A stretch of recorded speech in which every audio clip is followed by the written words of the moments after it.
오늘 아침 하나님께서 저희들에게 주시는 말씀입니다. 구약성경 832면 우리 시편 42편 1절에서 5절까지의 말씀입니다. 구약성경 832페이지 시편 42편 1절에서 5절까지의 말씀을 제가 봉독합니다. 하나님의 말씀을 경청하시기 바랍니다. 하나님이여, 사슴이 시냇물을 찾기에 갈급함같이 내 영혼이 주를 찾기에 갈급하나이다. 내 영혼이 하나님 곧 살아계시는 하나님을 갈망하나니 내가 어느 때에 나아가서 하나님의 얼굴을 배울까? 사람들이 종일 내게 하는 말이 내 하나님이 어디 있느냐 하오니 내 눈물이 주야로 내 음식이 되었도다. 내가 전에 성의를 지키는 무리와 동행하여 기쁨과 감사의 소리를 내며 그들을 하나님의 집으로 인도하였더니 이제 이 일을 기억하고 내 마음이 상하는도다. 내 영혼아, 내가 어찌하여 낙심하며 어찌하여 내 속에서 불안해하는가? 너는 하나님께 소망을 두라. 그가 나타나 도우심으로 말미암아 내가 여전히 찬송하리로다. 아멘. 사람이 느끼는 감정에는 여러 종류의 감정들이 있습니다. 기쁨과 또 슬픔의 감정도 있고 분노의 감정도 있습니다. 그런가 하면 사랑과 미움의 감정도 있고 또 두려움과 또 우울의 감정도 있습니다. 우울감이라고 하는 것은 우리가 자주 겪는 감정은 아니지만은 그러나 우울감은 감기처럼 초기에 잘 다루지를 못하면 정말 치료하기가 어려운 그런 우울증으로 이렇게 바뀔 수 있는, 또 우울증으로 발전할 수 있는 위험한 감정 중에 하나입니다. 우울감이라고 하는 것이 우리에게 찾아오게 되면 일단 사람이 무기력해져요. 그리고 아무 일도 하고 싶지가 않고 또 아무것도 하고 싶은 생각이 들지 않습니다. 그런 감정이 지속되고 또 깊어지면 차라리 죽는 것이 사는 편보다 더 낫지 않을까 하는 극단적인 생각까지도 하게 됩니다. 그러면 사람은 어떤 때 이런 우울감을 느끼게 되는 것일까? 다양한 이유들이 있습니다. 사랑하는 남편과 사별을 하거나 또 사랑하는 아내와 사별을 할 때도 우울감을 느끼게 되고요. 또 아주 열등감을 심하게 느낄 때도 사람은 우울해집니다.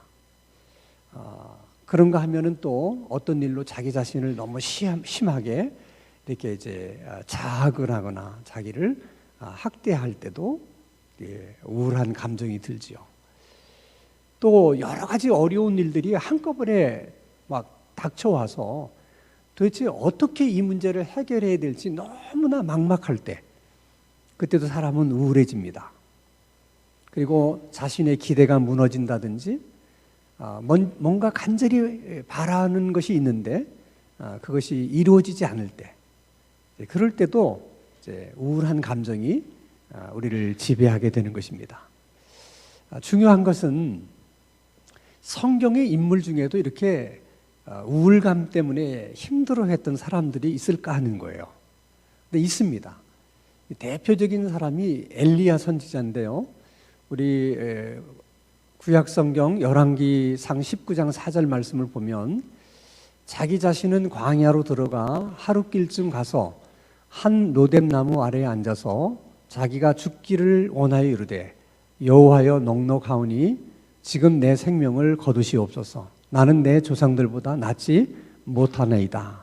지금 우리식으로 얘기하면 그냥 하나님, 그저 죽는 편이 사는 것보다 더 나은 것 같습니다. 더 살고 싶은 생각이 없습니다. 그러니 제 생명을 거두어 주십시오. 이렇게 하나님 앞에 기도하고 있는 모습이죠. 그러니까 지금 엘리야 선지자는 우울감도 굉장히 깊은, 거의 우울증 수준의 그런 지금 우울감을 느끼고 있는 것입니다. 그럼 도대체 엘리야 선지자가 무슨 이유 때문에 저렇게 깊은 우울감에 빠져 있는 것일까? 무엇이 엘리야 선지자로 하여금 저렇게 우울하게 만든 것일까? 그 이유를 열왕기상 19장 1절에서 또 2절에 이렇게 설명을 해주고 있습니다.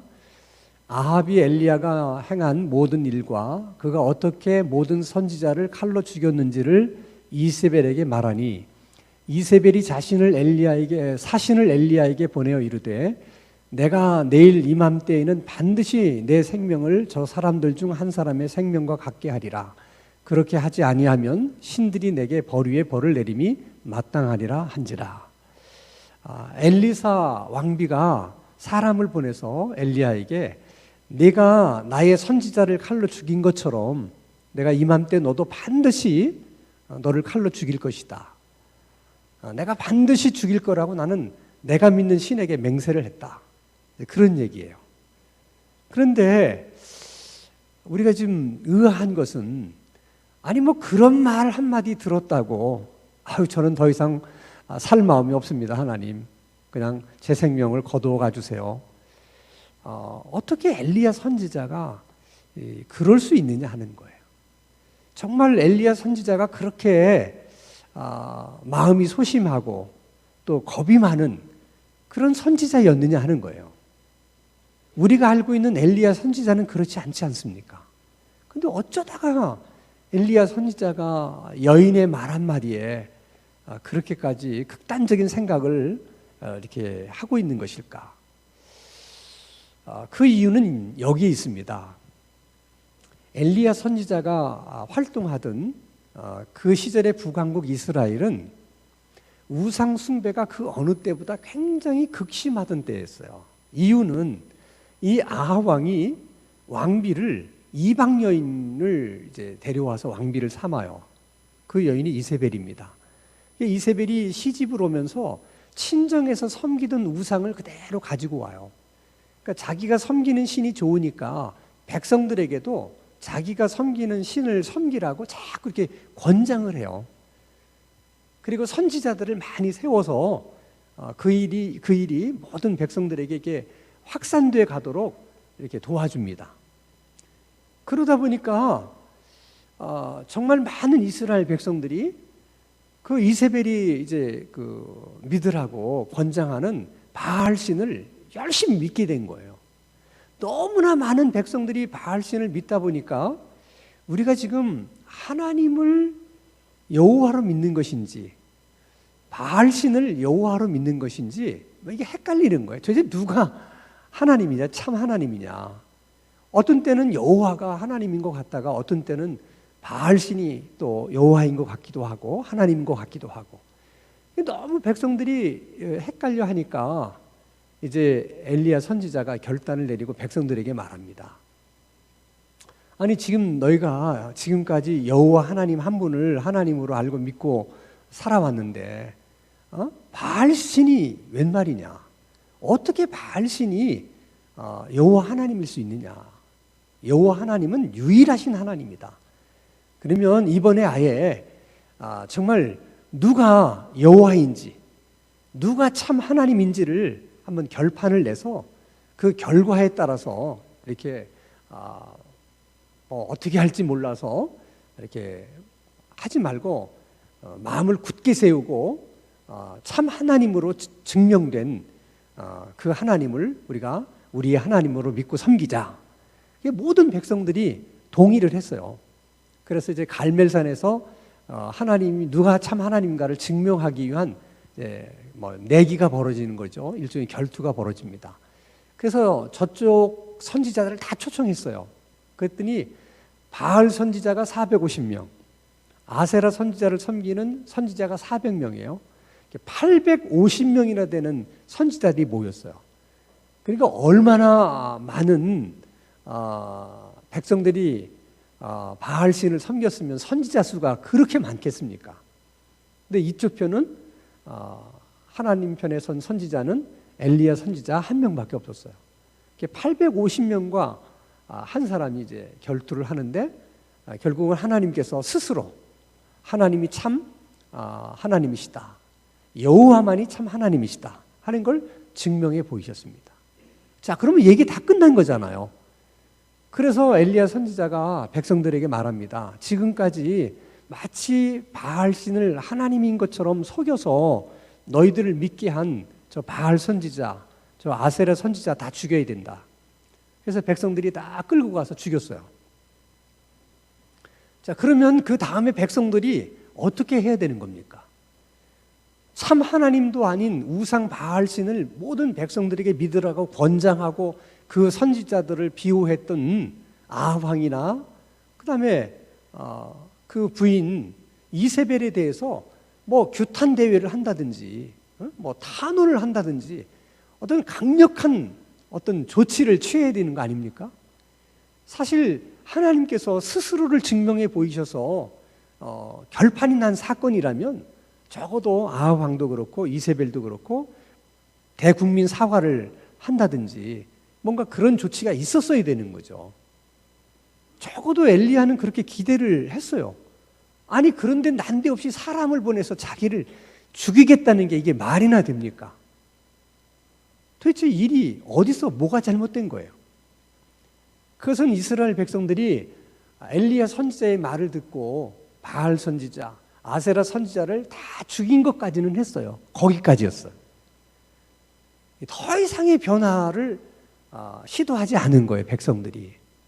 그러니까 엘리야는 이렇게 결판이 났기 때문에 뭔가 세상이 확 뒤집어질 거라고 엄청 기대를 했는데 그 기대가 좌절되면서 한순간에 우울감이 찾아오게 된 거예요.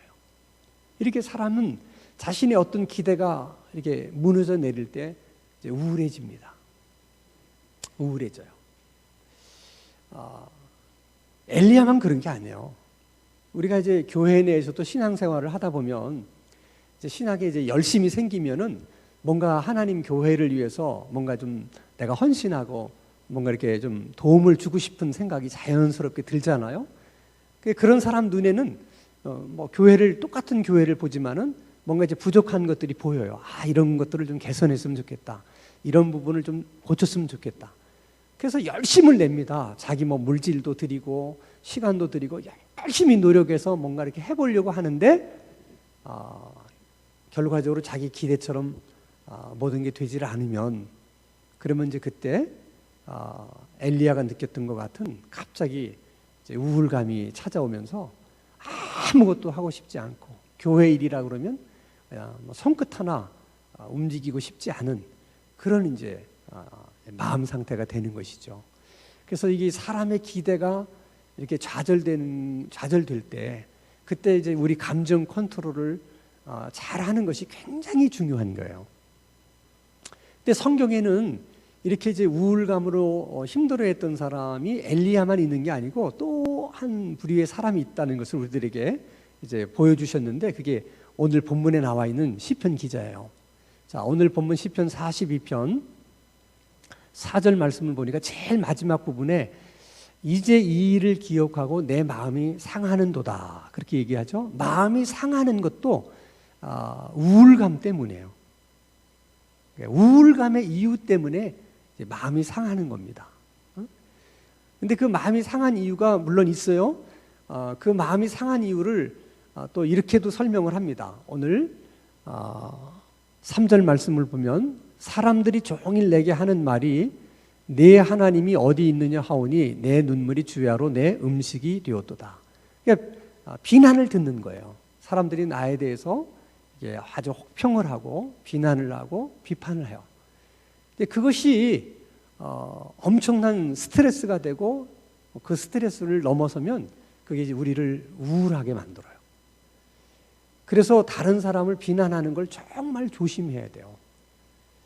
여러 사람이 한 사람을 놓고 계속 그렇게 비난을 하게 되면 갑자기 이제 우울감이 찾아오죠. 얼마나 그 사람들이 많이 비판을 하고 비난을 했으면 눈물이 주야로 내 음식이 되었다. 그렇게 고백을 하겠습니까? 10절에는 그 비난의 고통을 이렇게 표현을 하기도 합니다. 내 뼈를 찌르는 칼같이 그 비방이 마치 칼로 나를 찌르는 것처럼 그렇게 나를 아프게 했다는 거죠. 그래서 가끔 보면 요즘 인터넷상에서는 악플이라는 게 있어요. 이게 인터넷상으로 비판하고 이제 비난을 할 때 악플을 다는 거죠. 뭐에 대해서. 근데 그 본인에게는 그것이 정말 칼로 찌르는 것 같은 아픔을 줘요. 시편 기자의 고백 그대로의 눈물이 주야로 내 음식이 되는 것처럼 그냥 하염없이 슬프고 눈물이 나는 거죠. 그러다가 그 감정을 잘 처리하지 못하면 그 우울감이 깊어져서 나중에는 자살이라고 하는 극단적인 선택을 하는 거예요. 그러니까 여러분, 사람이 그 말 한마디라는 것이 아무것도 아닌 것 같지만은 그렇게 사람을 살릴 수도 있고 죽일 수도 있는 거예요. 특별히 나쁜 말, 비판하는 말, 비난하는 말이 다른 사람에게는 엄청 우울하게 만들 수 있다는 거예요. 그런 면에 있어서 우리가 이제 굉장히 조심해야 되는 것이죠. 그러면 이 시편 기자가 우울했던 이유가 이런 비난과 비판을 들은 이유가 있는데 또 다른 이유가 있어요. 그게 시편 42편 4절 말씀을 보면, 내가 전에 성의를 지키는 무리와 동행하여 기쁨과 감사의 소리를 내며 그들을 하나님의 집으로 인도하였더니 이제 이 일을 기억하고 내 마음이 상한다. 그러니까 예를 들면 이제 하나님의 성일이 되면, 우리로 말하면 이제 안식일이나 주일이 되면 많은 무리들과 함께 찬송을 부르면서 하나님의 집인 성전에 가서 성전 예배를 드렸었다는 거죠.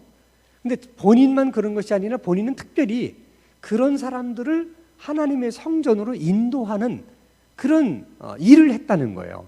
그런 직분을 가지고 있었던 자라는 거예요. 근데 그것을 지금 하지 못하는 것 때문에 지금 자기가 우울하다는 거예요. 이 시편에 나와 있는 이 인물은 예전에 그랬던 것처럼 그냥 많은 무리들을 인도해서 하나님의 전에 가서 마음껏 하나님을 예배했으면 너무 좋겠는데, 늘 마음의 그 소원은 간절한데 그걸 지금 이룰 수 없기 때문에 이제 지금 우울감이 찾아온 거예요. 그러면 많은 사람들을 이렇게 하나님의 성전으로 인도하는 일은 사실 아무나 할 수 있는 일이 아니었어요. 그것은 특별히 하나님 앞에 선택을 받은 레위 지파 사람들만이 그 일을 할 수가 있었습니다. 그래서 시편 42편 제일 위에 제목을 보면은 거기에 고라 자손의 마스길이라는 제목이 붙어 있어요. 그것은 고라 자손의 교훈의 시다, 그런 뜻입니다. 다시 말하면 시편 42편이 고라 자손이 지은 시든지 그들이 보관하고 있던 시라는 거예요. 고라 자손은 레위 지파 사람들로 특별히 성소에 있는 금촛대, 금향단, 떡상 이런 것들을 이제 운반하거나 또 이제 새로 이제 전시를 할 때 그들이 그 일을 했던 사람들이 고라 자손들입니다. 어쨌든 본인들이 이제 그 일을 간절히 원했지만은 하지 못하는 데서 이제 우울함이 찾아왔다는 것이죠. 이것은 여러분, 하나님을 믿는 사람들만이 이제 겪을 수 있고 겪게 되는 우울감이에요. 그러니까 지금 우리가 이제 코로나19 때문에 이제 우리가 주일날 이렇게 하나님 성전에 나와서 예배를 드리고 싶지만은 이제 어쩔 수 없어서 드릴 수 없는 사람들이 많이 있잖아요. 특히 이제 공직에 계신 분들은 이제 아예 위에 계신 분이 절대로 교회 회집에 가면 안 된다. 만약에 교회 회집에 갔다가 무슨 문제가 생기면 책임을 묻겠다. 이제 이런 얘기들을 하기 때문에 이제 공직에 있는 분들은 사실 나오고 싶어도 못 나오는 거예요.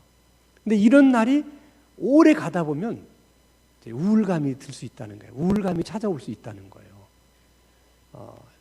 그것은 예수 믿는 사람만이 이제 겪을 수 있는 그런 특별한 감정인 것이죠. 자, 그럼 중요한 것은 이런 우울감이 찾아왔을 때 그럼 이런 우울감을 어떻게 우리가 다뤄야 되는가? 이 우울감을 어떻게 우리가 해결할 수 있느냐 하는 것이죠. 일반적으로 의사들은 이렇게 권고를 해요. 그런 우울감이 찾아왔을 때는 뭔가 기분 전환을 좀 해라.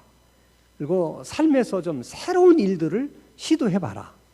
예를 들면 그냥 방 안에만 그냥 계속 갇혀 있지 말고 좀 방 바깥으로 나와서 햇빛도 쏘면서 좀 이렇게 산책을 해라. 또 여행도 좀 해보고 또 새로운 취미도 한번 가져보려고 또 의도적으로 좀 열심을 내보라. 이런 권고들을 합니다.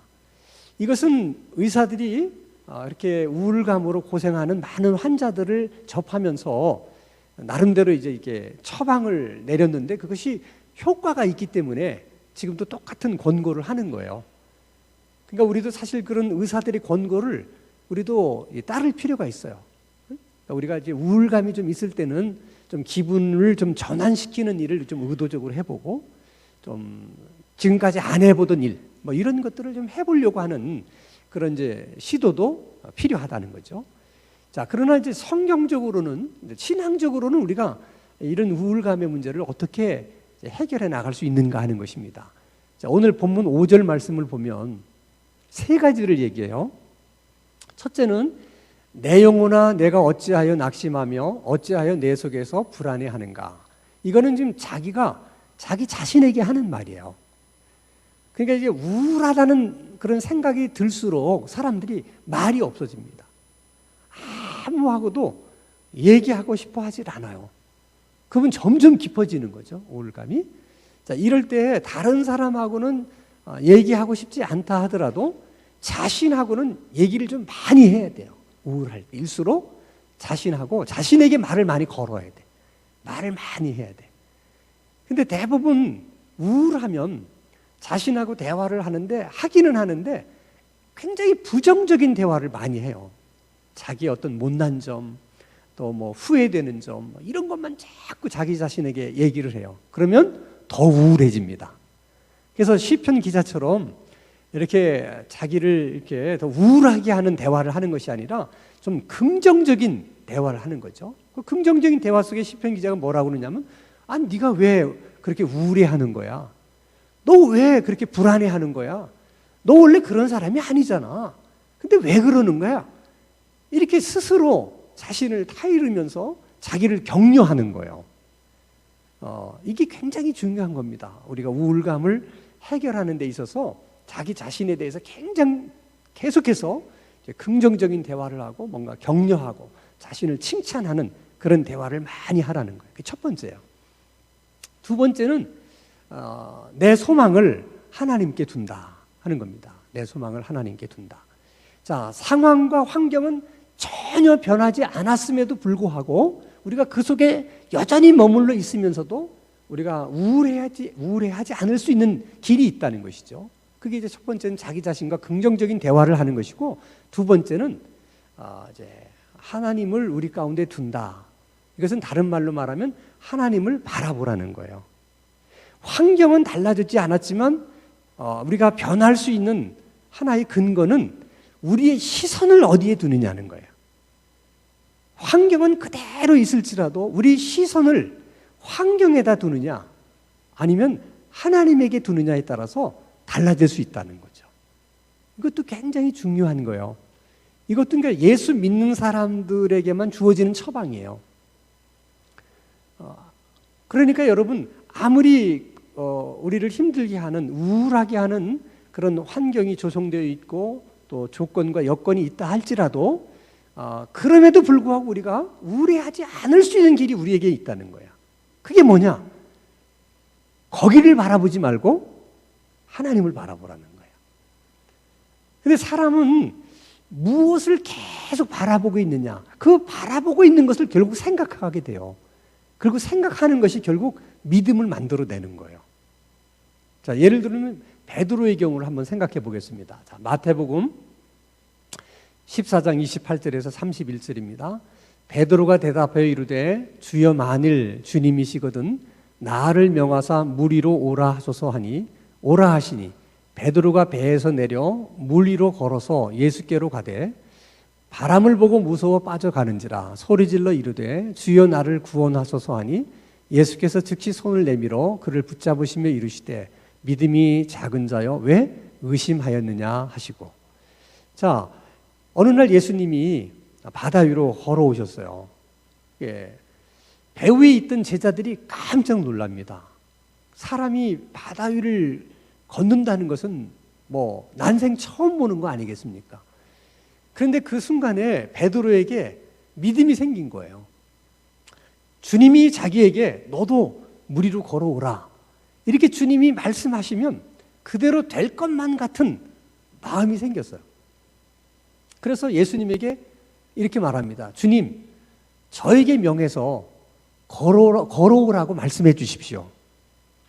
이렇게 얘기를 해요. 그러니까 여러분, 믿음이 있게 되면 엉뚱한 생각이 이게 나요. 그게 믿음의 세계라고 하는 것이 그래서 인간의 이성으로 참 이해하기가 어려운 거예요. 여러분 같으면 무리로 걸어간다는 것이 가당치나 하겠습니까? 이건 주님이니까 그러신 거지. 이렇게만 생각하지. 야, 주님이 나를 오라고 명하시면 나도 그렇게 할 수 있다. 이런 믿음이 있냐는 거예요. 그런 생각을 어떻게 할 수 있냐는 거예요. 근데 베드로에게 그런 믿음이 생기니까 엉뚱한 얘기를 한 거예요, 예수님에게. 예수님도 사실은 깜짝 놀랐을 거예요. 어떻게 저런 말을 할 수 있을까? 그런데 그것이 제자들 중에 한 사람이 그렇게 얘기했다는 것이 아마 예수님에게는 굉장히 고무적이셨던 것 같아요. 그러니까 오라 그럽니다. 그때 정말 베드로가 배에서 내려서 바다 위를 걸어서 예수님 쪽으로 가요. 그러니까 예수님에게 시선을 맞췄을 때는 그 처음 배에서 내렸을 때의 그 믿음을 계속해서 견지할 수가 있었던 거죠. 그래서 계속 가다가 갑자기 이제 풍랑이 있는데 그 풍랑을 보는 순간 시선이 예수님에게서 풍랑으로 옮겨지는 순간 무슨 생각이 들었느냐? 지금 내가 뭘 하고 있는 건가? 내가 지금 무리를 걷고 있는 게 맞나? 아니, 사람이 어떻게 무리를 걸을 수 있는 거지? 이렇게 생각하는 순간 배에서 내렸을 때 그 믿음이 싹 사라진 거죠. 그러니까 그냥 빠져들어가는 거예요. 그러니까 예수님이 뭐라고 해요? 왜 의심했느냐? 그 의심했다는 그 의심이 어디서 나온 거예요? 시선이 달라졌기 때문에요. 예수님에게만 시선을 계속해서 고정시키고 있었다면 그런 의심이 들어올 틈이 없었을 텐데 시선을 이렇게 바꿔서 엉뚱한 거, 다른 거, 보지 않아야 될 것을 보는 순간에 그냥 믿음이 사라져 버린 것입니다. 그래서 우리는 평소에 믿는 사람들은 시선을 자꾸 하나님께 두는 훈련을 해야 돼요. 예를 들면 환경이 좋을 때는 하나님 바라보다가 환경이 안 좋을 때는 하나님을 안 쳐다본다든지 그러지 말고 어떤 환경이 되든 상관없이 모든 것은 하나님을 바라보는 쪽으로 우리는 그렇게 끌고 가야 된다는 거죠. 환경이 좋으면 하나님께 감사하기 위해서 하나님을 바라보는 것이고 환경이 안 좋으면 하나님께 기도하기 위해서 하나님을 바라보고 하나님을 찬송하기 위해서 하나님을 바라보고 그러니까 환경은 어떻게 변하든지 우리는 항상 그걸 가지고 하나님을 바라보는 쪽으로 그걸 만들어 가야 된다는 거예요. 근데 이 바라본다고 하는 것은 하나님을 바라본다는 것은 또 계속 바라본다는 것은 쉽지 않아요. 베드로처럼 이렇게 바라보다가 자꾸 이렇게 시선이 이렇게 딴 데로 갈 수 있는 가능성이 많은데 그래도 계속 하나님께 우리가 시선이 고정되어 있고 계속 하나님을 바라보려면 그 하나님을 사모하는 마음이 있어야 돼요. 근데 그 사모하는 마음이라고 하는 것은 어디서 오는 것이냐? 하나님 외에는 아무것도 생각나는 것이 없어야 돼. 그게 이제 사모하는 마음이고 그런 마음이 있을 때만 계속해서 지속해서 하나님을 바라볼 수가 있는 거죠. 예를 들면 내가 목이 너무 말라요. 그럼 뭐만 생각나요? 물만 생각나요. 정말 그렇습니다. 목마른 사람에게는 아무것도 생각나는 게 없어요. 그냥 물만 생각나요. 그게 물을 사모하는 거야. 자, 여러분들이 이제 하루 금식 해보신 분들이 많잖아요.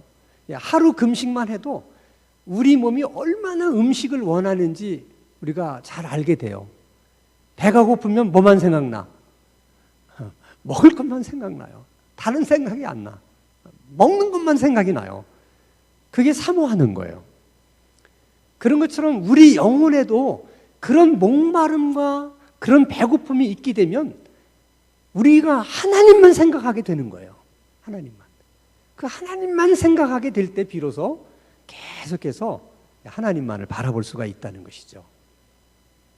그리고 시편 기자가 세 번째 이렇게 얘기해요. 나는 여전히 하나님을 찬송하겠다. 여전히라는 그 말이 뭐냐면 내가 환경이 좋았을 때 하나님을 찬송했는데 지금은 그렇지 않다는 거야. 그렇지만 지금 분위기와 환경은 찬양할 분위기가 아니야. 하나님께 찬송을 드릴 만한 환경이 아니야. 그럼에도 불구하고 나는 찬송을 하겠다 하는 거죠.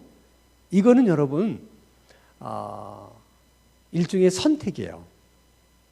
그러니까 신앙생활이라고 하는 것은 한마디로 얘기하면 선택하는 거예요. 내가 지금 찬송할 수 없는 분위기임에도 불구하고 나는 찬송을 할 것이냐 말 것이냐, 이것은 내가 선택하는 거예요. 만약 환경이 좋을 때는 찬송하고 환경이 안 좋을 때는 그냥 원망하고, 이것은 그냥 환경의 지배를 받아서 그냥 환경의 흐름에 따라서 내가 가는 것이죠. 그것은 신앙이 아니에요. 그냥 일반적인 삶이죠. 신앙이라고 하는 것은 그걸 거스리는 거예요. 내가 지금 찬송할 수 있는 기분이 아니야. 찬송할 수 있는 분위기가 아니야.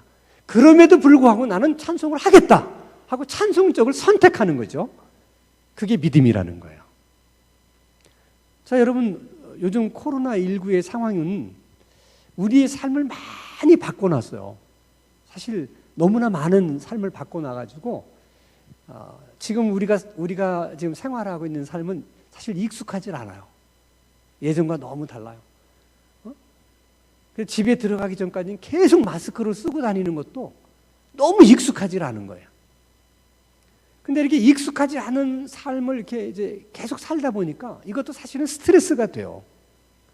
그리고 스트레스가 이제 이게 좀 깊어지면 우울감이 옵니다. 게다가 코로나19가 언제 종식될지 모른다, 이런 막연함이 또 우리들에게 엄청 스트레스를 주는 거야. 그럼 어쩌자는 거야? 그럼 도대체 언제까지 우리가 이렇게 살아야 되는 거야? 그러면서 코로나19로 인해서 뭐 경제가 어렵고 뭐 이런 얘기 계속 들으니까 이거 앞으로 더 어려워지면 어떡할까? 이런 염려, 걱정들이 다 스트레스가 되는 거죠. 이게 또 우울해지는 거죠, 우리가. 게다가 정말 이렇게 힘들고 어려울 때 그냥 마음껏 하나님의 전에 가서 그냥 같이 성도들과 통성으로 기도도 하고 같이 교제도 하고 서로 이렇게 위로도 하고 좀 그랬으면 좋겠는데 그럴 수가 없잖아요. 그럴 수가 없잖아요. 게다가 또 뭐 어떤 사람들은 괜히 교회 다니는 사람들에 대해서 안 좋은 얘기하고 비방하고 비판하면 그것도 또 얼마나 듣기 싫어요. 이제 그런 것도 다 스트레스가 되니까 그런 것들이 이제 막 여러 가지로 한꺼번에 몰려오면 정말 우울해요. 사는 게 정말 우울해. 자꾸 그런 우울이 깊어지려고 하죠. 그러니까 지금 이런 상황은 우리에게 다시 한번 선택을 요구하는 거예요. 그리고 새로운 결단을 다시 우리에게 요구하고 있는 거예요. 그것은 우리의 시선을 어디다 둘 거냐, 무엇을 바라볼 것이냐, 계속해서 코로나19에 우리의 시선을 둘 것이냐, 아니면 하나님에게 둘 것이냐, 우리가 계속해서 무엇을 바라볼 것이냐를 우리가 선택해야 돼요. 그리고 지금의 삶의 환경이라는 게 참 얼마나 어려워요.